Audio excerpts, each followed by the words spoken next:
l'heure d'information sur RTI 1. Madame, Monsieur, bonsoir. Les titres sommaires de ce journal.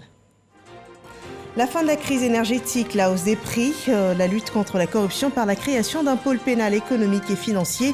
Voilà des sujets abordés en Conseil des ministres ce jour. La réunion annonce aussi la signature d'un 3e C2D au 3e trimestre de l'année et la tenue de la Journée nationale de l'excellence le 6 août prochain.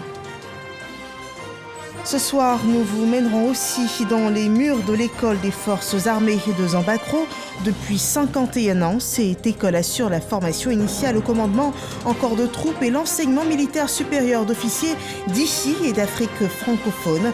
Une autre promotion sortira demain. Découvrons ce soir, ou même redécouvrons ce centre dans ce journal. Lutte anti-Covid-19, 268 000 doses de vaccin AstraZeneca contre la Covid-19 ont été reçues par la Côte d'Ivoire, un don de la France dans le cadre de l'initiative COVAX. À cette date, plus de 905 000 doses de vaccins ont été administrées sur notre territoire. Bienvenue dans ce 23h. Un conseil des ministres s'est tenu ce jour sous la présidence du chef de l'État. Le conseil a pris plusieurs décisions se rapportant à la nation, notamment la cherté de la vie, les projets de développement, la réconciliation nationale, la lutte contre la corruption, la protection sociale. Un ensemble de mesures rapportées dans ce compte-rendu proposé par Viviane Aïma. Le Conseil des ministres, réuni ce mercredi 21 juillet sous la présidence du chef de l'État, le président Alassane Ouattara, a été marqué par d'importantes décisions touchant au quotidien des Ivoiriens. Il s'agit du rationnement de l'électricité encore en cours dans plusieurs secteurs de l'économie nationale. Le Conseil a adopté une communication relative à la fin du rationnement de l'électricité. En effet, avec la saison des pluies, les barrages hydroélectriques du pays ont retrouvé leur niveau normal. Le retour de cette pluie a mis fin à la période de chaleur, réduisant donc ainsi la forte demande nationale d'électricité. Il faut ajouter donc à la résolution de ces problèmes qui permettent aujourd'hui de vous annoncer la fin du rationnement, les efforts du gouvernement et des opérateurs du secteur qui ont permis de réparer les pannes qui ont eu lieu aussi bien au niveau de la production qu'au niveau de la distribution. En conséquence de toutes ces actions, le rationnement des ménages a pris fin à Abidjan le 12 juin 2021 et à l'intérieur du pays le 25 juin 2021. On peut dire que cette période de crise énergétique a été définitivement maîtrisée avec la fin du rationnement en ce qui concerne les industriels depuis le 9 juillet, donc 2021. Il s'agit aussi de la lutte contre la flambée des prix des produits et denrées de grande consommation. Le gouvernement vient de prendre un train de mesures. Face à la relative hausse des prix de certains produits de première nécessité, le Conseil a arrêté les mesures ci-après. Il s'agit notamment de la rencontre sectorielle avec les différents acteurs économiques, filière par filière, en vue de trouver des solutions afin de contenir cette hausse des prix. Il s'agit également de l'encadrement des produits de consommation de première nécessité, tels que le riz, l'huile de palme raffinée, la viande de bœuf, la farine. Il s'agit également donc de renforcer la surveillance du marché, notamment le contrôle de l'affichage des prix, mais également le contrôle des prix réglementés. L'intensification de la communication sur les prix et les actions menées dans le cadre de la lutte contre la vie chère.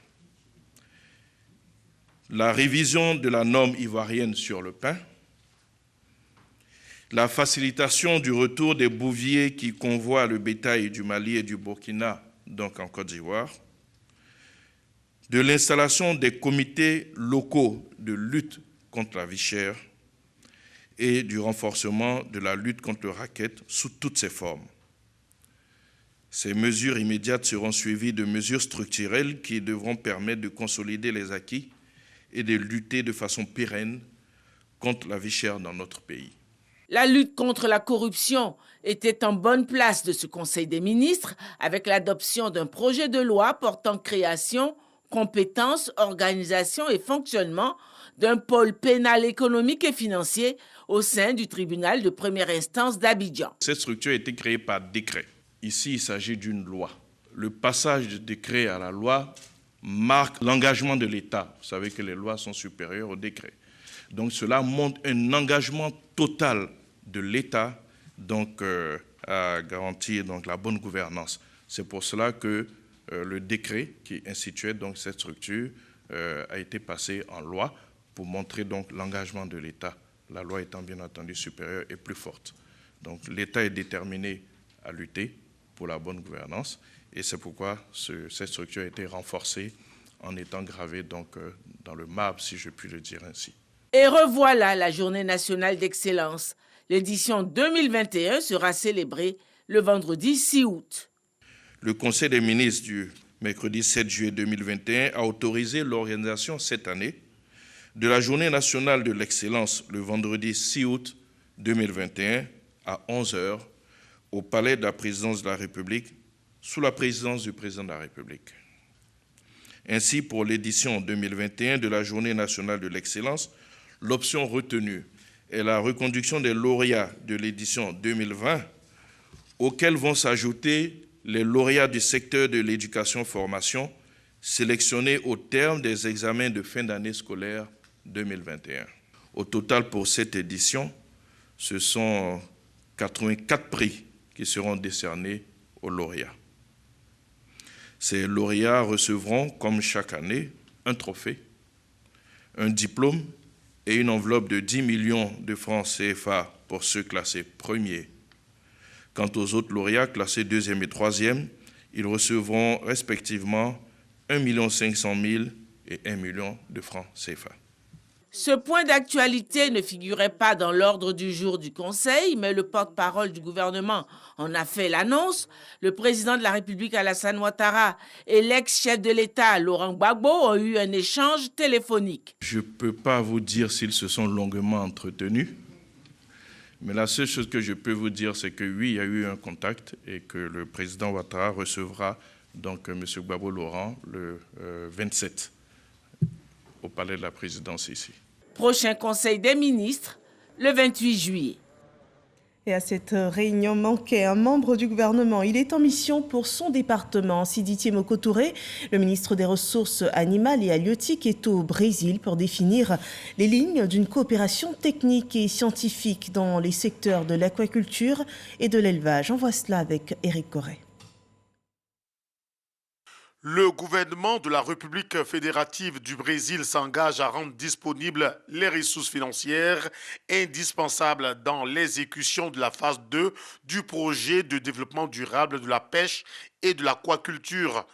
Quant à la République de Côte d'Ivoire, elle s'est dit prête à prendre toutes les dispositions utiles pour faciliter l'exécution du projet et collaborer avec les experts brésiliens. C'est tout le sens de cette rencontre d'échange et de travail qui réunit les deux ministres, ivoiriens et brésiliens. Ils représentent leurs pays respectifs. Sidiki Moko Touré a parlé de cette coopération qui existe entre la Côte d'Ivoire et le Brésil il y a plus de 50 ans. Cette amitié de coopération doit être renforcée davantage et s'ouvrir sur d'autres horizons. Ici, c'est la Côte d'Ivoire qui profite le plus dans cette amitié. Notre pays bénéficie de la confiance des autorités brésiliennes. Et pas seulement avec le projet de pisciculture, mais d'autres demandes aussi. Nous avons reçu des demandes sur d'autres demandes, sur l'aviculture, l'élevage du lait, la création de l'élevage des bœufs. Et comme ça, on va travailler avec l'aide de l'ambassade de Côte d'Ivoire-Brésil pour qu'on puisse avancer sur ces dossiers de coopération entre les deux pays. Le ministre ivoirien des Ressources animales et halieutiques se réjouit de cette coopération. Les perspectives de la collaboration qui va se fortifier entre la Côte d'Ivoire et le Brésil se présentent sous de très bons auspices, dans la mesure où Madame la ministre a engagé les différents services de l'État à l'effet d'accompagner le mouvement de coopération à travers la signature de partenariats entre les différentes institutions de nos différents pays. Et donc moi je suis quelqu'un d'heureux parce que l'agence de coopération brésilienne, pour ce qui est de la partie brésilienne, et puis le ministère des Ressources animales et halieutiques vont certainement dans les jours à venir concrétiser ce rapprochement à travers la signature de conventions sur différents types, natures de projets qui vont être approfondis par ailleurs. Donc je suis très content de cette rencontre qui confirme encore une fois la qualité des relations entre le Brésil et la Côte d'Ivoire. Cette visite de travail et de coopération entre la Côte d'Ivoire et le Brésil est le fruit d'intense travail du gouvernement ivoirien qui met en place plusieurs mécanismes pour atteindre l'autosuffisance alimentaire. Une expertise brésilienne qui contribuera certainement à améliorer l'offre de consommation des produits de l'élevage. Ce secteur contribue à améliorer la nutrition des peuples et participe aussi à la lutte contre la malnutrition. Et sur ce point, la Côte d'Ivoire bénéficie aussi d'une aide financière de 35 milliards de francs CFA. Les résultats des actions menées pour corriger ce mauvais état nutritionnel sur certaines personnes présentent des résultats plutôt encourageants. Le taux de prévalence est passé de 57% en 2018 à 12% cette année. Noël Gnagnon. La malnutrition, à l'origine, un mauvais état nutritionnel dû à une alimentation mal équilibrée ou mal adaptée. Chez un enfant, la malnutrition peut provoquer des handicaps dans son développement. En Côte d'Ivoire, selon Ousmane Diagana, vice-président de la Banque mondiale pour l'Afrique de l'Ouest et centrale, la situation s'est sensiblement améliorée. Sur le plan de la nutrition, je vois que le taux de malnutrition qui était relativement élevé, ça baisse. Non seulement ça baisse, mais les populations qui ont bénéficié de ce programme ont acquis les compétences qui permettent d'assurer la durabilité des résultats qui sont obtenus. Cette performance est à mettre au compte du projet multisectoriel de nutrition et développement de l'enfant. Ce projet consiste à prendre en charge les enfants dont l'âge est compris entre 0 et 5 ans et les femmes en âge de procréer. Coût du projet, plus de 35 milliards de francs CFA. Il va bénéficier à 1850 villages de 14 régions de Côte d'Ivoire. Ouondika, dans le nord, est l'un des villages bénéficiaires. Et les acquis sont notables. Avant que le projet n'arrive, elle partait avec les enfants au champ. C'était fatigant, très fatigant. Mais depuis 2019 jusqu'à aujourd'hui, les enfants, se lèvent, ils s'en prennent les enfants, ils viennent donner aux animateurs ici. L'animateur reste jusqu'au soir avec l'enfant. Comment pérenniser ces acquis à la fin du projet prévu pour 2023? Il faut d'abord sensibiliser les populations. On a créé ce qu'on appelle les AGR, les activités génératives de revenus. Le chef du village a donné une parcelle. Et nous également, nous devons apporter maintenant les intrants. Il faut effectivement amener les gens à créer des greniers communautaires et des cultures de contre-saison. Donc de sorte qu'il n'y ait pas de rupture sur le plan alimentaire pour la prise en charge des enfants. Pour mémoire, le projet a pris forme en 2018 et financé en plus de la Banque mondiale par l'Union européenne, la BAD et l'UNICEF. Un autre sujet à présent, demain jeudi 22 juillet 2021, la 52e promotion de Zambacro fera sa sortie officielle. Un événement qui nous permet de rentrer dans le quotidien de cette école des forces armées qui est chargée de la formation initiale, la formation au commandement, corps de troupes et de l'enseignement militaire supérieur d'officiers ivoiriens et également ceux d'autres pays d'Afrique francophone. Focus sur ce centre EFA de Zambacro avec Abou Sanoko. Il est 6h15 et nous sommes aux portes de l'école des forces armées de Zambacro dans le district de Yamoussoukro. Après quelques minutes d'échange, nous y avons accès pour une immersion. Ici, le réveil se fait à 6h du matin. Les stagiaires sont au sport. Mais quand sonne 6h30, on arrête tout pour rendre les honneurs au drapeau.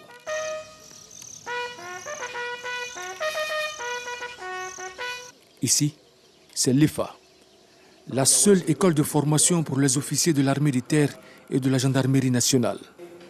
Véritable outil d'intégration nationale et sous-régionale.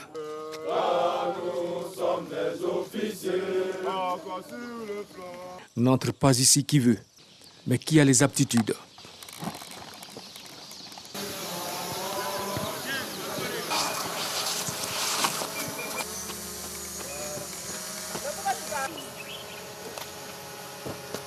3 grandes entités composent cette école. Nous visitons la DEFO, la division de formation des officiers. Nous assurons tout ce qui est formation initiale des élèves au sein de cette division. Parlant de formation initiale, nous insistons sur tout ce qui est savoir-faire et savoir-être de l'officier qui est un meneur d'hommes. La division d'application chargée de la formation des officiers. Nous donnons les derniers rudiments, c'est-à-dire tout ce qui est combat commando, combat en zone urbaine, pour que les élèves en fin d'année puissent être aptes à être projetés sur les opérations à l'intérieur du pays comme les opérations à l'extérieur du pays.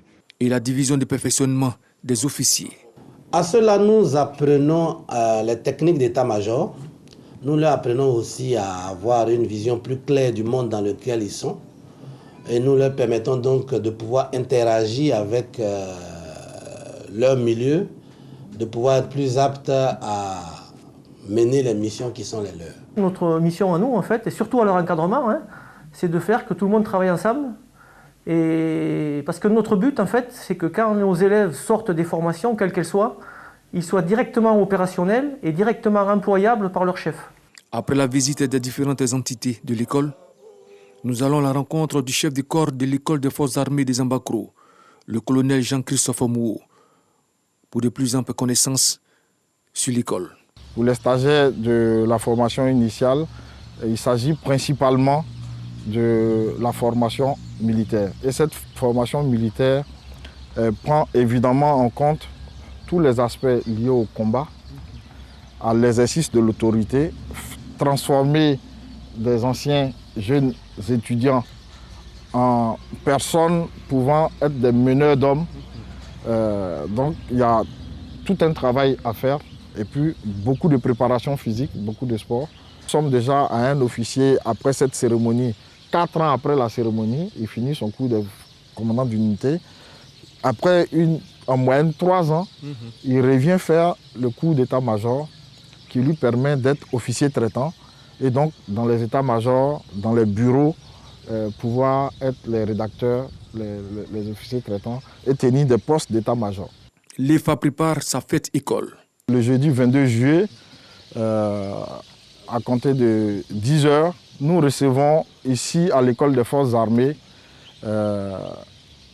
les parents qui doivent venir accompagner leurs enfants qui doivent sortir. Nous aurons pour les élèves officiers d'actifs de 2e année 100 élèves officiers d'actifs qui sortent et qui vont devenir des sous-lieutenants. Sur ces 100, nous avons 18 étrangers et nous avons 9 jeunes filles. En plus de ces élèves officiers d'actifs, nous avons les médecins élèves officiers qui sont 9 et qui sont tous ivoiriens. Zambakro ne doit pas faire peur. Zambakro est un site de formation et Zambakro est à la disposition de la population ivoirienne pour former des citoyens ivoiriens, des citoyens étrangers. Si ça faisait peur, des femmes et des hommes n'en sortiraient pas chaque année.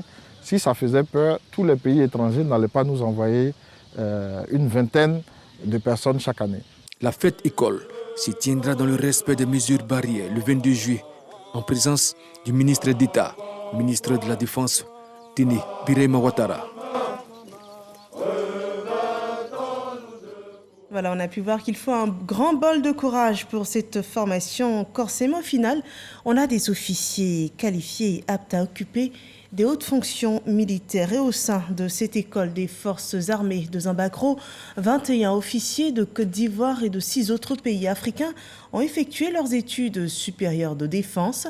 Après 10 mois, ils sont aptes à exercer aux hautes fonctions militaires ici et également dans leur pays. Kader Sogodogo. Ils sont issus du Bénin, du Burkina Faso, du Cameroun, de la Côte d'Ivoire, du Mali, du Niger et du Togo. Ces 21 officiers, au nombre desquels une femme, constituent la 2e promotion du cours d'études supérieures de défense, CESD, qui a été ouvert en terre ivoirienne depuis 2019. Pendant l'année académique de 10 mois, ils ont été instruits à l'art de la guerre, à l'analyse stratégique et à la synergie interministérielle et sécurité, aux côtés d'autres grandes questions de géopolitique contemporaine. Il s'agit pour nous de ne pas subir les convulsions de nos sociétés, les changements de notre environnement sécuritaire, les effets de l'évolution de notre contexte stratégique. surprise ou de rupture, mais être capable de les prévenir, de les comprendre, afin d'adapter nos outils de défense. Puis, les officiers de la deuxième promotion se sont vus remettre leurs nouveaux attributs constitués d'un diplôme et d'un insigne qui marquent leur entrée dans l'élite militaire. Implanté à Zambakro au sein de l'école des forces armées, le cours d'études supérieures de défense de Côte d'Ivoire est le fruit d'une volonté politique, celle de l'appropriation véritable de l'outil de défense, de la maîtrise et de l'adaptation de la formation des cadres militaires face aux mutations des problématiques de défense. Il a été ouvert le 30 septembre 2019 et a à ce jour formé 35 brevetés au nombre desquels 24 Ivoiriens et 11 issus de pays africains amis de la Côte d'Ivoire. C'est la première école de guerre nationale francophone en Afrique de l'Ouest, un exemple réussi d'intégration africaine. La Fédération des syndicats lève sa grève. Les syndicats de la Direction générale des impôts lèvent leur mot d'ordre de grève, une trêve, alors que ce mouvement d'humeur devait durer 3 jours. Des négociations avec la Direction générale des impôts ont pu calmer les ardeurs. On le voit avec Grace Kando.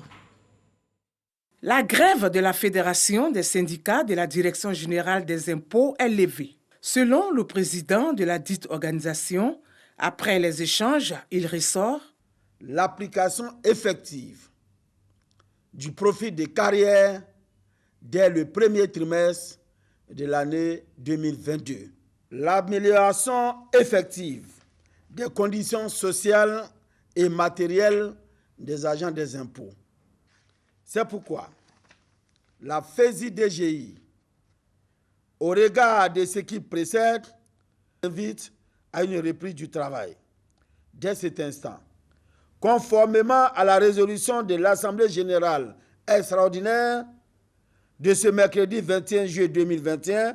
Initialement, la grève de la Fédération des syndicats de la Direction générale des impôts était prévue se tenir du 21 au 23 juillet. Le prochain Salon international de la géomatique est en préparation, une 5e édition qui est prévue se tenir du 22 au 24 septembre prochain ici à Abidjan. Le Comité national de la télédétection et d'information géographique parle des enjeux de ce rendez-vous dans ce reportage de Grace Kando. L'édition 2021 du Salon international sur la géomatique va réunir plus de 3000 participants en mode semi-virtuel. Cette année, une centaine de stands de démonstration. L'apport des technologies de la géo-information dans la gestion des crises est le thème retenu. Nous sommes confrontés dans nos collectivités à différents problèmes, ce qui concerne le foncier, ce qui concerne la collecte même des taxes municipales, la localisation de nos contribuables, tout ça sont des paramètres qui participent à l'efficience de nos collectivités. Et donc le salon de la géomatique nous intéresse et nous pensons qu'en collaboration avec les structures qui s'occupent de ces questions-là, nous pourrons améliorer les conditions de vie dans nos collectivités. La géoinformation, elle est omniprésente dans tous les domaines. Alors quand la donnée est bien utilisée, elle donne des résultats efficients dans la gestion et la prévention de certaines situations qu'on appelle crises. Donc c'est ça l'enjeu. Donc c'est une plateforme qui est ouverte à tout le monde, ceux qui sont en quête de solutions. Et en même temps aussi nos autorités qui voient ça de bon oeil seront massivement présents pour pouvoir utiliser cette information pour faire avancer l'agenda et les actions prioritaires du gouvernement. La géomatique est la science qui permet de collecter des données géographiques. Au menu du salon, des panels, des rencontres B2B, des expositions et des distinctions.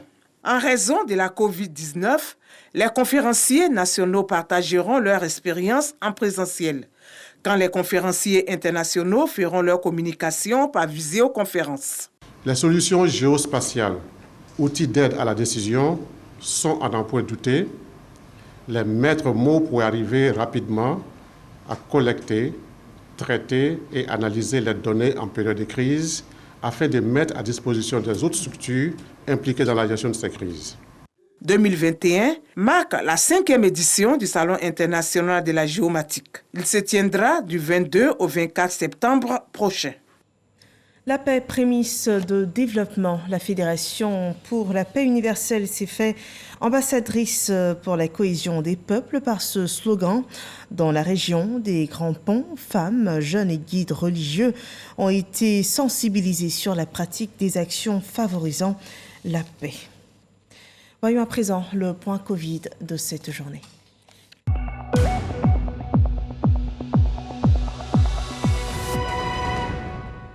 Ce mardi 20 juillet 2021, 69 nouveaux cas de Covid-19 ont été détectés et 44 nouvelles guérisons sont annoncées. La Côte d'Ivoire compte à ce jour 49 288 cas confirmés, dont 48 537 personnes guéries, 322 personnes malheureusement décédées. Il reste encore 429 cas actifs et à cette date, au moins 905 475 doses de vaccins anti-Covid ont été administrées dans le pays. 268 000 doses de vaccins anti-Covid viennent renforcer le programme de vaccination dans notre pays. Les autorités sanitaires ivoiriennes ont réceptionné hier en soirée ces doses de vaccins. C'est un don du gouvernement français par l'intermédiaire de l'initiative COVAX. Et d'ailleurs, l'ambassadeur de France en Côte d'Ivoire, Jean-Christophe Béliard, était aux côtés du ministre de la Santé, de l'Hygiène publique et de la couverture maladie universelle, Pierre Damba. Son propos à la réception de ce lot de vaccins. C'est un nouveau signe des extraordinaires relations entre la France et la Côte d'Ivoire. Ces doses arrivent via le mécanisme COVAX. Et donc évidemment, ce sont des doses gratuites. Et mon message au peuple ivoirien, c'est vaccinez-vous, parce que ça marche. Il faut le faire. Et je voudrais féliciter les autorités ivoiriennes parce qu'elles mènent une très belle campagne de vaccination. Aujourd'hui, de nouveaux vaccins sont là. Il faut que les Ivoiriens et les Ivoiriennes en profitent. La France, un pays ami qui nous permet aujourd'hui donc de recevoir encore 268 800 doses donc de vaccins, ce qui nous permettra donc de continuer donc, la vaccination à travers tout le pays. Les Ivoiriens doivent continuer de se protéger. Ils doivent adhérer à la vaccination parce que la vaccination les protège contre les formes graves de la maladie. Et le gouvernement est engagé pour que, malgré ce qui se passe autour de nous, les Ivoiriens soient bien protégés. Et nous avons à cœur donc d'arriver à la fin de l'année en vaccinant 7 millions de personnes et en début d'année vacciner plus de 60 000 personnes pour que nous puissions avoir l'immunité. Voilà, le vaccin anti-Covid est disponible et gratuit. C'est sur ces termes que nous achevons ce journal. Fin de cette édition d'information. Rendez-vous demain. Je vous retrouve donc dès 10h pour d'autres nouvelles d'ici et du monde. Excellente fin de soirée sur RTI 1.